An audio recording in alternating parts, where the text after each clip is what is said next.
Diimbau kepada seluruh masyarakat agar selalu menggunakan masker ketika keluar rumah.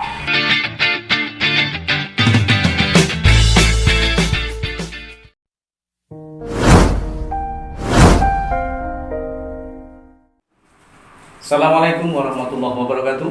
Waalaikumsalam. Selamat malam, salam sejahtera untuk kita semua. Bertemu kembali di channel saya, Iwan Santoso Channel TV. Kali ini kembali saya akan buat video podcast dengan salah satu rekan kerja saya, Pak Pujiano. Selamat malam, Pak. Selamat malam. Sehat, Pak? Alhamdulillah. Alhamdulillah. Ini tak saya panggil bro atau Pak ini? Terserah. Pasnya seperti apa, yang penting enak itu aja. Oke. Ya, Pak Pujiono. Kebetulan saya perkenalkan juga, beliau ini salah satu kepala kampung atau kepala desa Kampung Tirjo Mulyo, Kecamatan Penawar-Tambak, Kabupaten Tulang Bau. Betul ya, Pak ya? Betul ya. Mengawal dari pembicaraan saya ini untuk Bapak, apa aktivitas yang sekarang Pak di suasana Covid seperti ini? Aktivitas ya biasa, dalam artian karena memang ya merupakan kewajiban, tetapi yang lebih dititik beratkan tentunya yang memikirkan bagaimana supaya apa yang diharapkan oleh pemerintah bisa berjalan, yaitu memberikan pengertian kepada warga, kemudian ya aktivitas biasa seperti itu. Pelayanan ya Pak ya? Pelayanan biasa, tapi ya ditambah dengan yang lebih ini. Apabila ada warga yang datang, kami beri pengertian bahwasannya COVID itu merupakan problem kita bersama. Mari kita bersama-sama untuk memutus mata rantai dengan ya kalau pas tidak membawa masker, kami berikan masker. Arti pentingnya masker adalah salah satu memutus mata rantai. Siap. Pokoknya semangat Pak Lurah. Semangat dengan apapun tetap semangat. Ya, memang kalau bicara COVID ini gak ada habisnya Pak. Betul. Bahkan sampai kapan COVID ini selesai juga belum tahu ya Pak ya. Betul. Nah, tentunya harapan dari Pak Kepala Kampung Tirjo mengajak kepada seluruh masyarakat begitu intinya agar bersama-sama untuk pencegahannya Pak ya. Karena tidak mungkin seorang kepala kampung atau kepala desa menyelesaikan permasalahan ini sendiri Pak. Ini masalah nasional dan wabah ini sudah bahkan global terjadi di mana-mana. Betul sekali. Baik Pak Lurah, untuk selanjutnya di situasi seperti ini tentu memberikan apa istilahnya, memaksa kita untuk berpikir lebih intensif ya, baik dari pencegahan, penanganan, kemudian bagaimana kondisi masyarakat terkini, apalagi di situasi seperti ini dengan kebijakan pemerintah PSBB ya kan, membatasi orang untuk beraktivitas, tentu sangat berdampak sekali terkait dengan pendapatan atau income masyarakat Pak. Nah, yang Bapak nilai dari kondisi seperti ini, apakah masyarakat masih berperilaku seperti biasa atau ada perbedaan setelah suasana COVID seperti ini?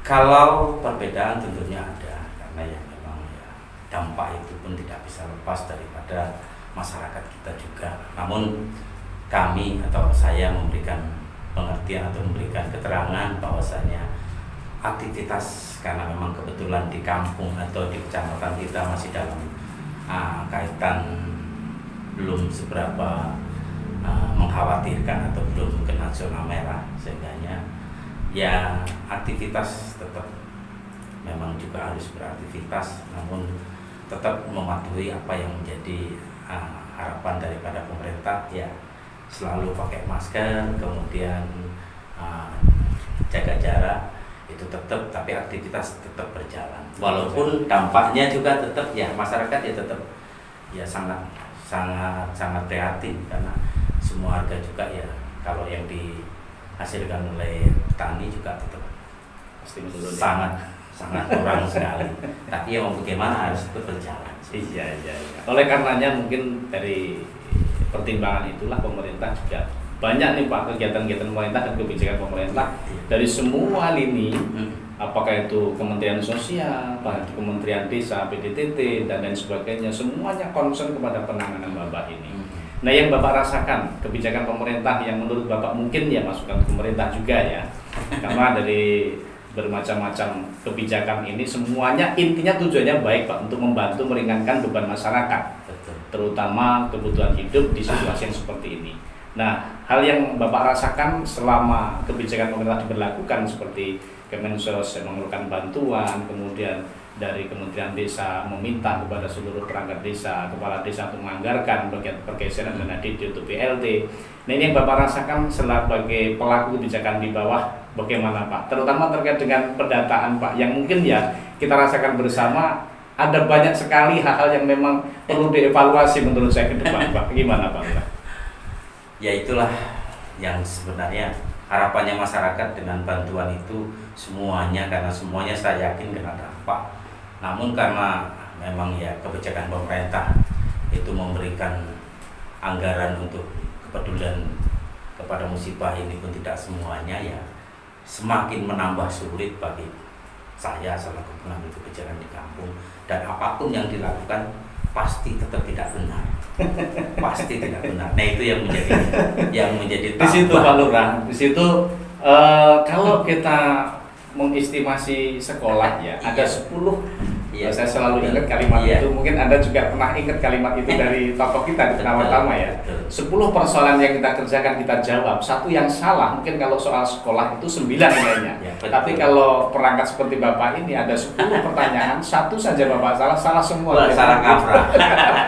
Nah, itulah risiko orang menjadi penentu kebijakan. Apapun menjadi tanggung jawab kita, tetap berusaha dengan etikat yang baik, dengan semangat. Mudah-mudahan bisa menghibur diri sendiri dengan ya mensyukuri apapun namanya kita diberi kepercayaan. Kita harus melakukan langkah kebijakan yang walaupun kebijakan itu juga tetap tidak disenangi oleh sebagian besar masyarakat. Karena yang mendapat hitung-hitung, kalau di tempat kami itu ya hanya 30%. 30% itu kalau diambil ini untuk keseluruhan masyarakat itu hanya 133 kakak, sementara ada 1000 lebih kakak.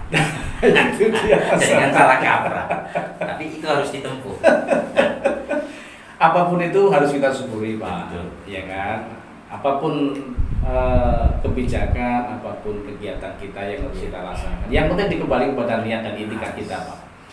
Tidak akan mungkin lah pemerintah itu tidak berniat untuk mesejahterakan masyarakatnya kan, tetapi keterbatasan kewenangan, keterbatasan istilahnya regulasi, inilah yang kita semua harus sama-sama mengerti dan memahami.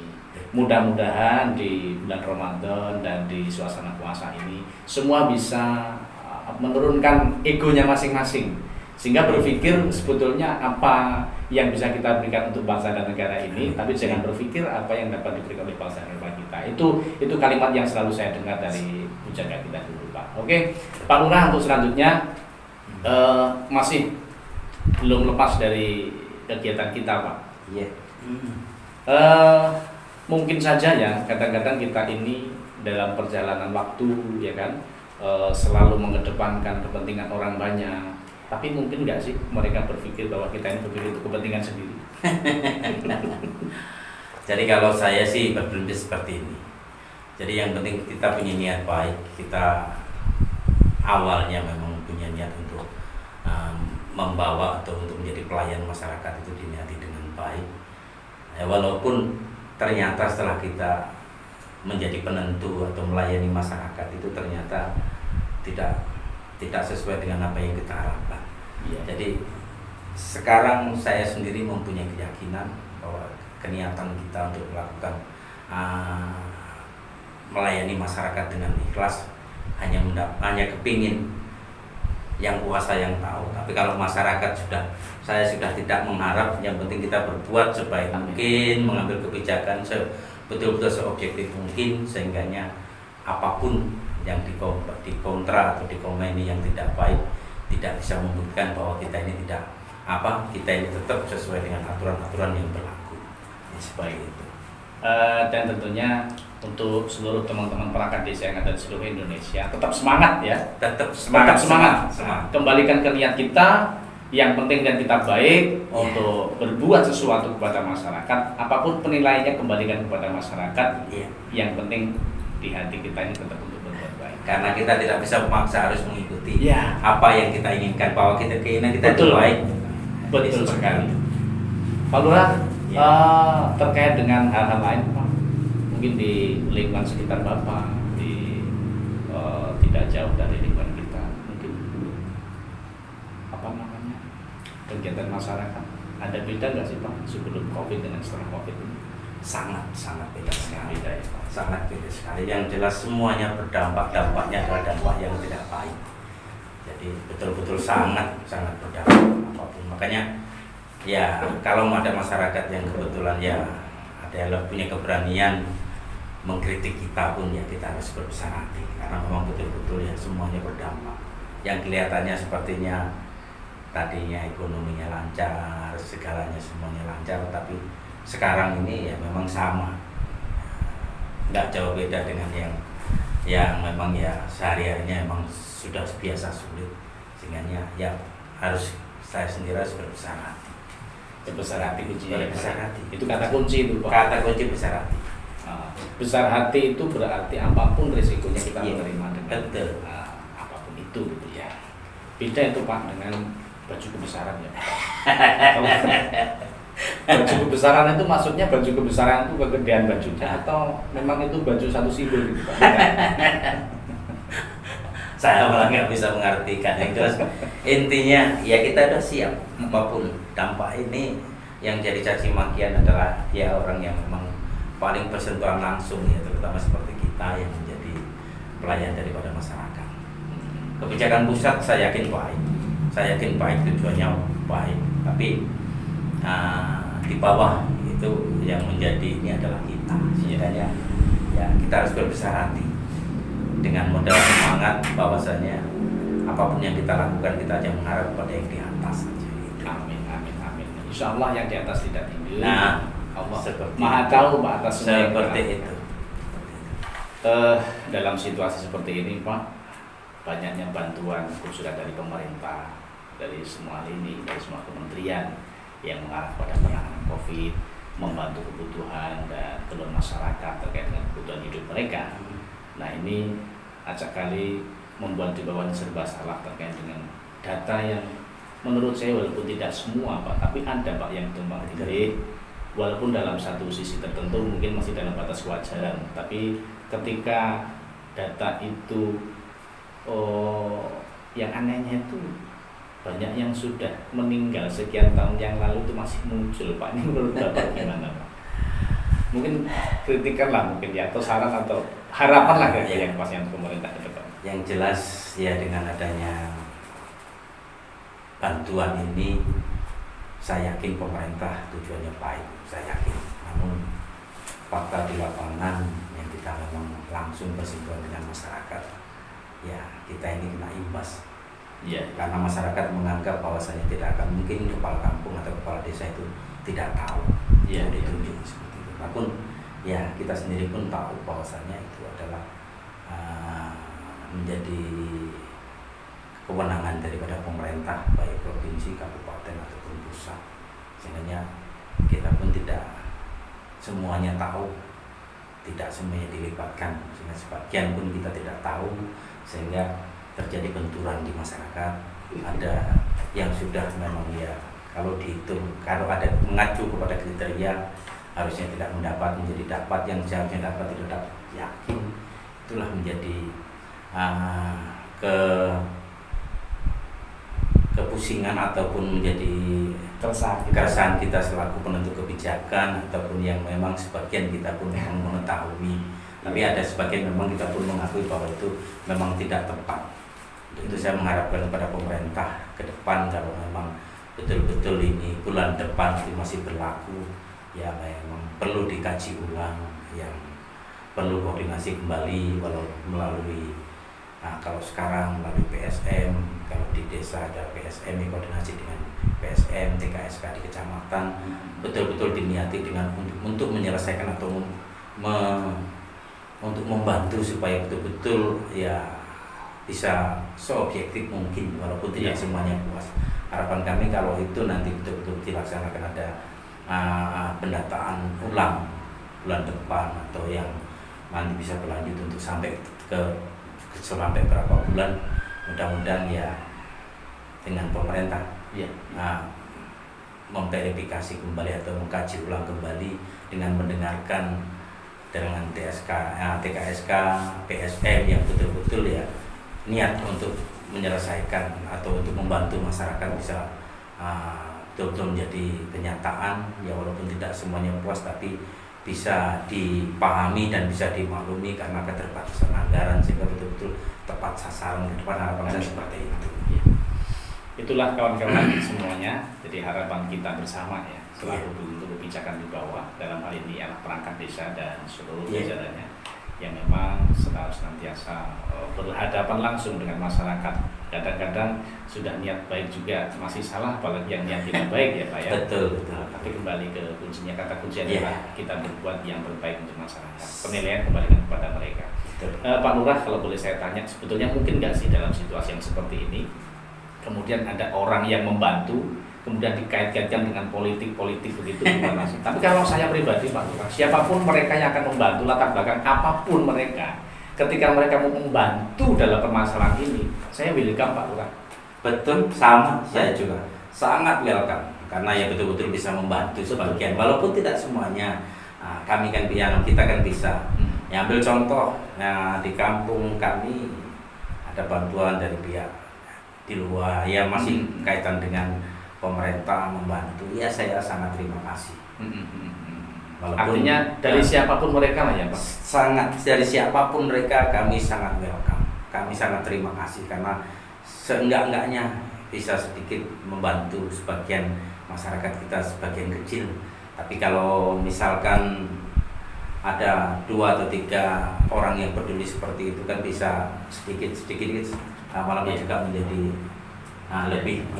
lebih terasa lah. Dan menurut saya Pak Lurah, menurut saya sungguh terlalu kalau dalam situasi seperti ini ya kan, memberikan bantuan masih berharap kepentingan politik itu sudahlah, singkirkan dulu lah itu. Kita bersatu dulu untuk menyelesaikan semua wabah yang sangat pandemi ini Pak. Sangat setuju. Jadi kita lepaskan dengan kepentingan betul-betul kita bagaimana supaya apa yang menjadi masalah kita ini betul-betul bisa teratasi dengan kita bersama-sama. Amin. Memberikan kepedulian sedikit, masyarakatnya juga mengerti apa yang diharapkan oleh pemerintah melalui pemutus mata COVID. Itu bukan menjadi tanggung jawab seorang pemerintah tapi kita bersama. Sehingga kalau itu bisa saling isi mengisi, mudah-mudahan apa yang diharapkan pemerintah bisa berjalan dengan baik dan COVID ini bisa segera selesai. Amin Pak. Tapi gini Pak Lurah, situasi seperti ini kemudian tiap hari kita mendengarkan berita ya, kalau kita lihat di media televisi, media apapun, tiap hari itu beritanya ya seputar COVID. Betul. Dan itu masif semuanya seperti itu, dan seolah-olah kita ini semacam hidup dalam satu kondisi yang dimana kita ini semuanya serba terbatas. Saya khawatir Pak, kalau ini berkelamaan Pak, jangan-jangan kita bisa stres akut. Mungkin nggak sih? Maka itu kami dalam melaksanakan pun tidak sebegitunya memaksa. Jadi pengertian yang lebih diutamakan, kesadaran supaya tetap menjaga mata rantai COVID, tapi aktivitas kami tidak melarang karena itu salah satu penunjang untuk memenuhi kebutuhan keluarga. Ya mudah-mudahan dengan kita lebih tidak memaksakan pengertian yang kita sampaikan, mudah-mudahan malah dia lebih memahami, sehingganya ya walaupun dampak tapi masihlah bisa bertahan untuk mencukupi kebutuhan keluarganya. Insyaallah. Harapannya seperti itu. Selanjutnya Pak Lurah, ini kembali. Mohon maaf saya boleh tanya agak pribadi nih. Iya.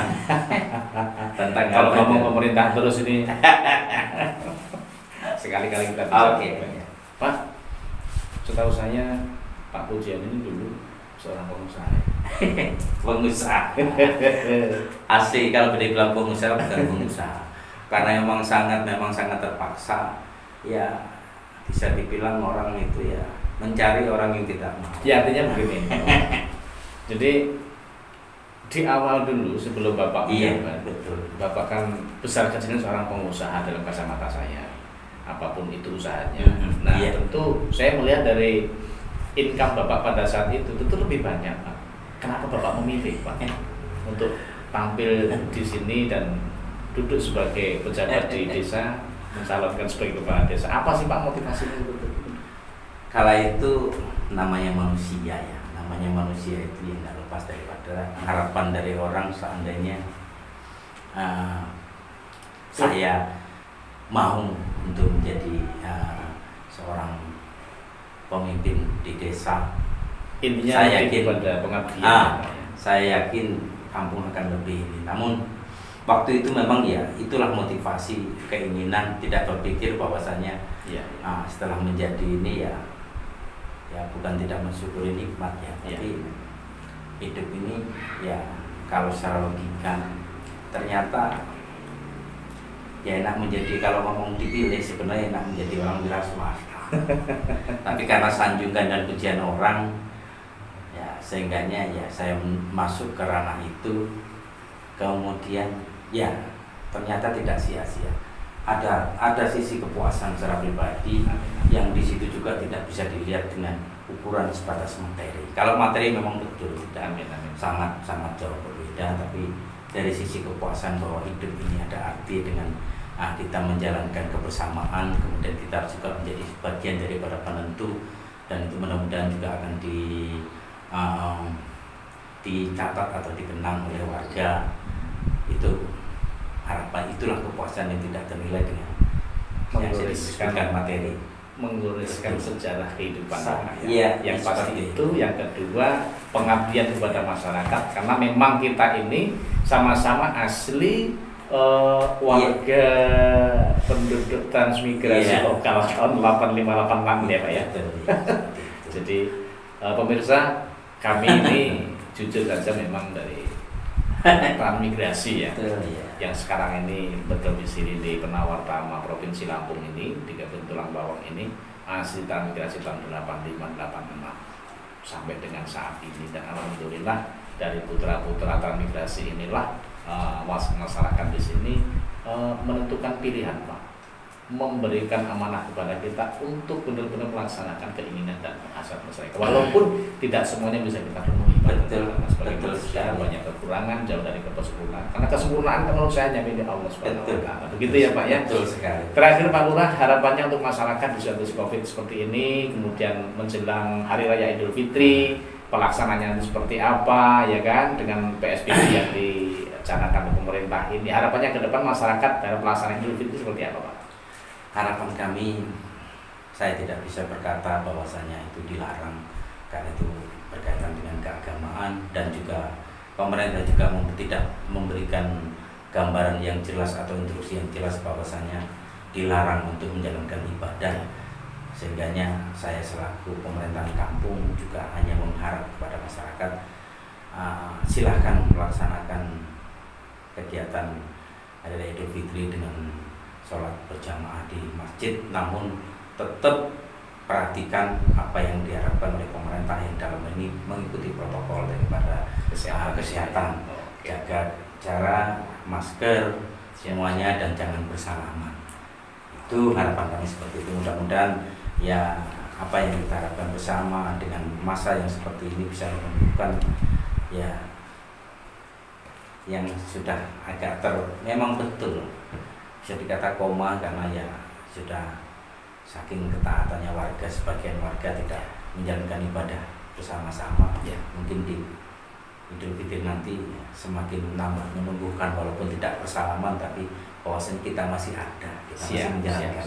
Jadi intinya pelaksanaan ibadah ya dilaksanakan sesuai dengan kaidah syar'inya, namun tetap memperhatikan kaidah-kaidah protokol kesehatan dan protap yang ditentukan oleh pemerintah atau himbauan pemerintah. Baik pemirsa dimanapun Anda berada, sudah lumayan lama ini ngobrol Pak Lurah. Terima kasih atas kehadirannya, jangan bosan di studio saya. Sampai ketemu lagi di session berikutnya. Pemirsa, demikian obrolan saya dengan Bapak Kepala Kampung Denjo Mulyo. sebatas ini dulu. Jadi kita lanjut lagi di edisi berikutnya dan tunggu edisi video saya berikutnya. Terima kasih, selamat malam dan wassalamualaikum warahmatullahi wabarakatuh. Jangan lupa like, subscribe, dan share channel saya. Apa Pak? Iwan Santoso Iwan TV. Oh. Bye, terima kasih.